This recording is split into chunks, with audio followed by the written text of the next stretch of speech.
For as long as humans have told stories, there has always been one figure standing in the shadows. Not a hero crowned with glory, not a king seated on a shining throne, but a silent ruler, feared not for his cruelty, but for what he represented. The end, death. His name was Hades. Even now, thousands of years after the last temples of ancient Greece crumbled into dust, his name still carries weight. It is associated with darkness, fire, and punishment. Modern culture has transformed him into a demon. Movies portray him as twisted and monstrous. Stories paint him as the villain of Greek mythology. But this image is not ancient. It is modern. And it is wrong. Because in the original myths, before fear rewrote the narrative, Hades was never the villain. He was something far more unsettling. He was just. To understand Hades, we must go back to the beginning, before Olympus, before mortals, before gods ruled the sky. In the beginning, there was chaos. Not chaos as in destruction, but emptiness. A vast, formless void. From this void emerged Gaia, the earth itself. Solid, enduring, eternal. From Gaia came Uranus, the sky, who stretched endlessly above her. Together, they created the first ruling beings of the universe, the Titans. The Titans were not evil. They were not good. They were forces of nature.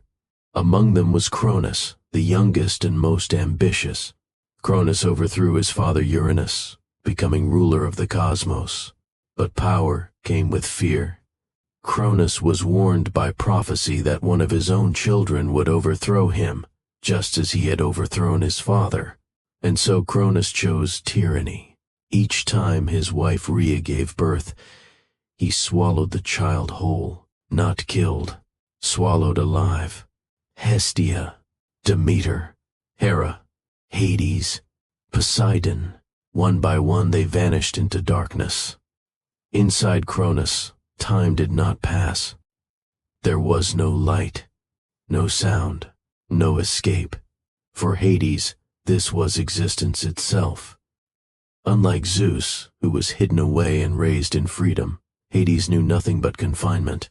This matters, because gods, like humans, are shaped by their beginnings. Eventually, Zeus returned. With cunning and force, he defeated Cronus and freed his siblings from their prison. The Titans were overthrown, but freedom did not erase memory. Hades emerged from Cronus forever changed. He did not roar in triumph. He did not demand praise. He had learned something no other god had. Power without restraint leads to monstrosity. The war that followed, the Titanomachy, was catastrophic. For 10 years, gods and titans clashed. Mountains shattered. Seas boiled. The world nearly collapsed. Hades fought beside Zeus and Poseidon. But unlike Zeus, who wielded lightning, or Poseidon, who commanded earthquakes, Hades' weapon was subtle, the helm of darkness. It granted invisibility, not domination, not destruction. Invisibility. Even in war, Hades did not seek attention. He did not seek worship. He did his duty and remained unseen. When the Titans were finally defeated and cast into Tartarus, the universe needed order. The cosmos had to be divided. The three brothers stood together. Zeus, Poseidon, Hades. No betrayal, no violence. They drew lots. Zeus received the sky. Poseidon received the sea. Hades received the underworld, the darkest realm, the loneliest realm, the realm associated with death. And yet, Hades did not refuse. He did not argue.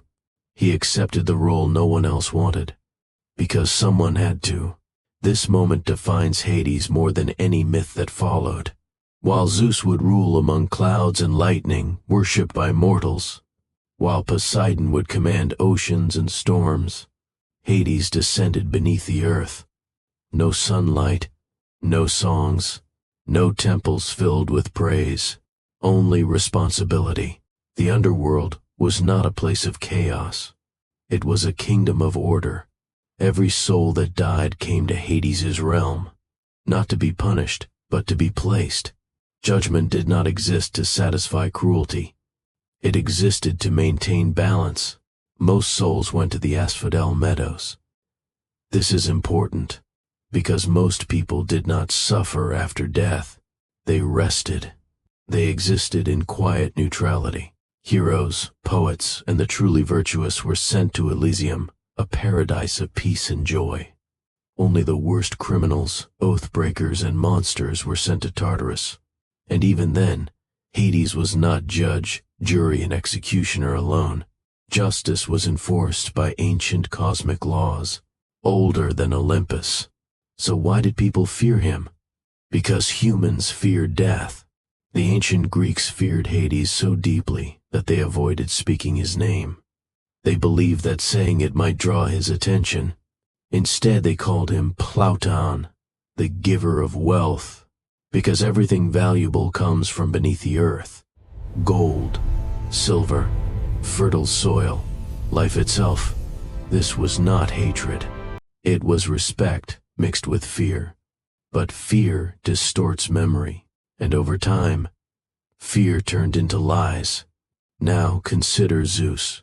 Zeus overthrew his father, just as prophesied. He ruled through force and threat. He punished mortals for curiosity. He destroyed cities in anger. He cheated endlessly on Hera, yet Zeus was worshipped. Hades ruled quietly. He did not interfere with mortals.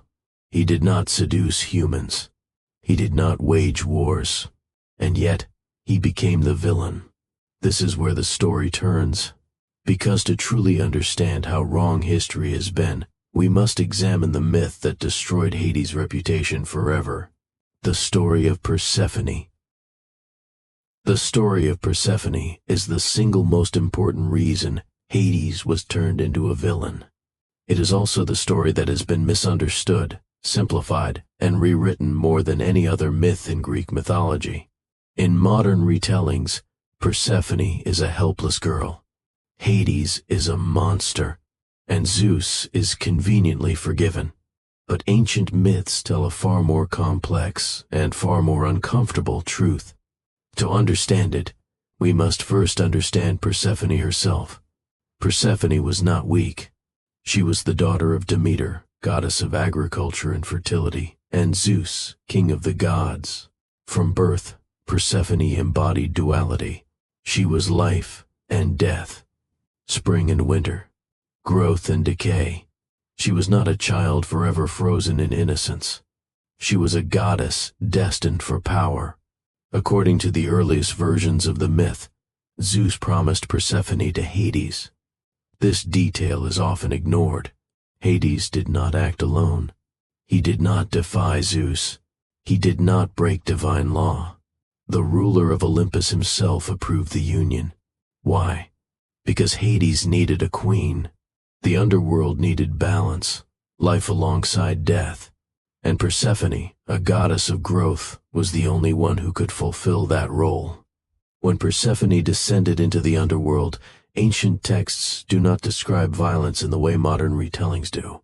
What they describe instead is inevitability, fate, a transition. Persephone crossed a boundary that no other goddess had crossed before, and she did not return unchanged.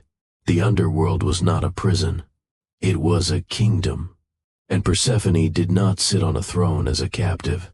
She ruled. She judged souls. She commanded spirits. She held authority equal to Hades. In inscriptions and prayers, she was not addressed as a victim. She was addressed as Queen of the Dead. The most misunderstood moment in the myth is the pomegranate. Modern versions claim Persephone was tricked into eating its seeds, but older traditions tell a different story. In ancient Greek belief, eating the food of a realm was an act of acceptance. Persephone knew exactly what the seeds represented. She ate them anyway, not out of hunger, out of choice. This choice bound her to the underworld, not as punishment, as law. cosmic law, a law so powerful that even Zeus could not undo it. This is critical. If Hades were truly a villain, Zeus could have punished him. He did not, because Hades broke no rule. Demeter's grief followed Persephone's descent. As goddess of agriculture, her sorrow caused crops to fail. The earth grew barren. Humanity starved. This was not revenge against Hades. It was a mother's grief manifesting in nature. To restore balance, a compromise was made. Persephone would spend part of the year in the underworld, and part of the year on earth. This cycle created the seasons, spring and summer when Persephone returned, autumn and winter when she descended. This was not a tragedy. It was balance. Persephone became something no other god or goddess was, a bridge between life and death, between growth and decay. And Hades did not dominate her. He ruled beside her. Now compare this relationship to Zeus. Zeus abducted mortal women. He transformed himself to deceive them. He abandoned them and their children. Hades did none of this. Persephone was his only partner. He never cheated. He never betrayed her.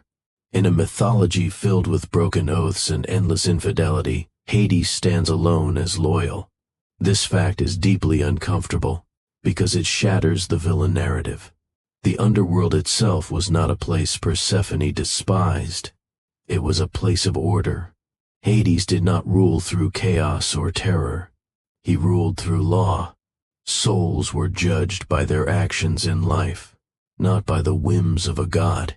3 judges, Minos, Rhadamanthus, and Aeacus, decided the fate of each soul. Hades enforced their decisions. That was his role.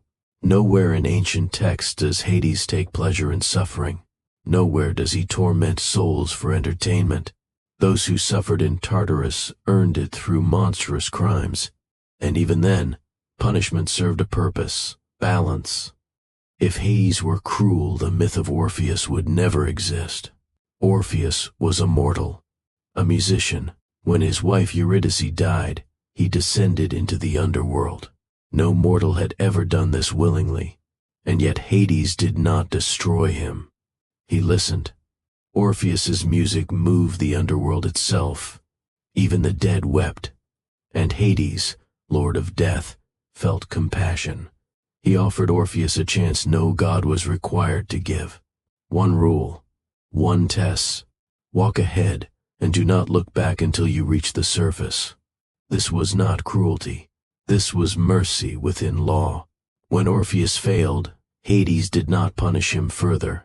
He enforced the rule. Justice, not vengeance. Even the Olympians understood this. Hades was feared among gods not because he was violent, but because his authority was final.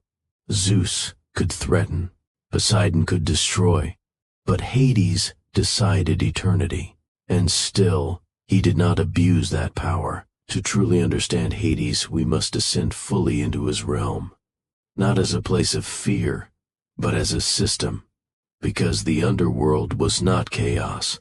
It was order in its purest form. Every element of Hades' domain served a purpose, and every so-called monster existed not to torment innocents, but to enforce laws older than Olympus itself. At the edge of the underworld flowed the river Styx. It was not merely water. It was the embodiment of oath and consequence. Even the gods feared it. When Olympians swore upon the Styx and broke their oath, they were punished severely, stripped of power and voice for years. This tells us something crucial. The underworld did not exist beneath the gods. It existed alongside them, and in many ways, above them. The dead did not wander freely. They were guided. Charon the ferryman carried souls across the rivers that separated life from death. Charon was not cruel. He was strict. Souls without proper burial rites were forced to wait, not punished, but delayed. This reflected ancient Greek belief. Honoring the dead mattered, and Hades enforced that belief. Once across the rivers, souls were judged, not by Hades. This is one of the most important details often ignored. Hades did not decide the fate of souls alone. 3 judges presided over the dead: Minos, Rhadamanthus, Aeacus. Each had lived mortal lives. Each understood human weakness. Their judgments were fair, not divine whims. Hades simply upheld their decisions. Beyond judgment lay the realms. The asphodel meadows stretched endlessly, quiet and gray. This is where most souls went, not to suffer, not to rejoice, to exist. This was the true afterlife for the majority of humanity. And it was peaceful. Elysium stood apart, reserved for heroes, poets, and those who lived virtuously. Here, the dead experienced joy greater than life itself. Hades did not envy them. He did not resent their happiness.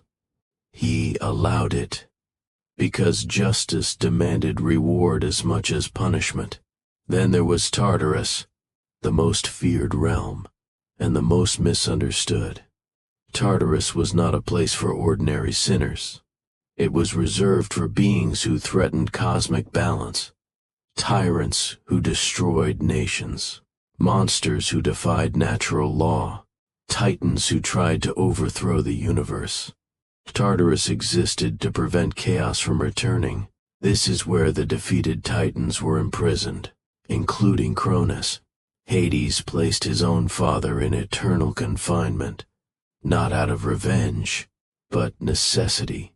Cronus represented tyranny unchecked, and Hades, more than anyone, understood what that meant.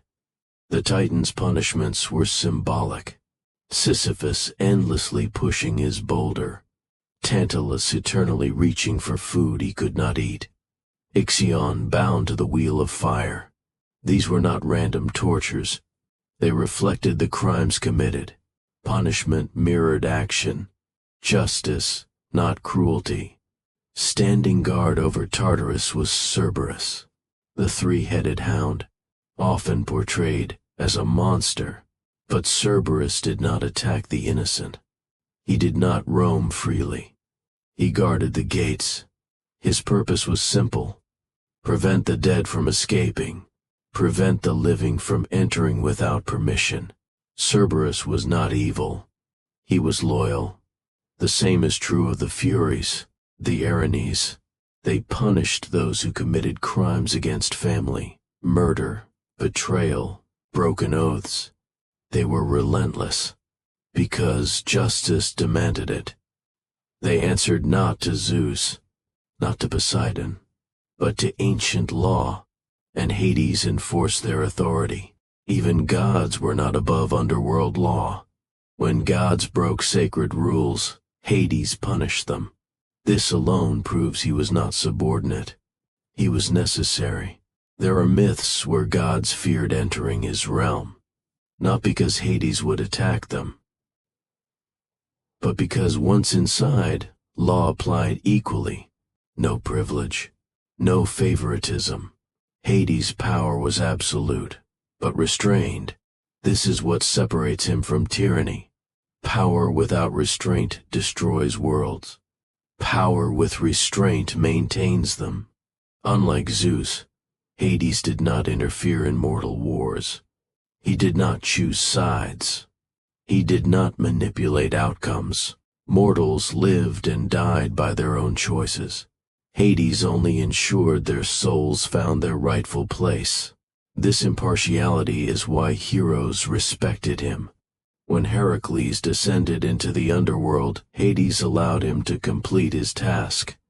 When Theseus attempted to cheat death, Hades punished him, not out of anger, but because rules were broken. Mercy existed, but boundaries mattered. This is why even Olympians rarely challenged Hades directly. Zeus ruled the sky. Poseidon ruled the sea. But Hades ruled the inevitable. Every god, every titan, every mortal, all paths led to his domain eventually. And yet, he did not exploit this truth. He did not terrorize the living with threats of death. He remained distant, silent, invisible. This silence was mistaken for malice. But silence does not equal cruelty. It often means discipline. When Christianity rose, this discipline was misunderstood. The underworld was merged with hell. Cerberus became a demon. The Furies became devils. Hades became Satan. But these were not translations. They were distortions. The Greek underworld was moral. Hell was punitive. The difference is enormous. Hades did not punish disbelief. He punished imbalance. This is why ancient Greeks feared breaking oaths more than angering Hades, because oath-breakers were hunted by underworld justice, and no god could save them. Hades was not evil. He was unavoidable, and humanity hates what it cannot escape. As time passed, fear shaped the narrative. Death became synonymous with suffering. The god who ruled death became monstrous. But this was never true. Hades did not seek souls. He did not cause death. Thanatos did that. Hades simply received what arrived. This distinction matters, because blaming Hades for death is like blaming the earth for burial. The more we examine the underworld, the clearer it becomes. Hades was not a villain ruling chaos. He was a warden guarding balance. And now, we must confront the final transformation, the moment when history chose to erase this truth completely.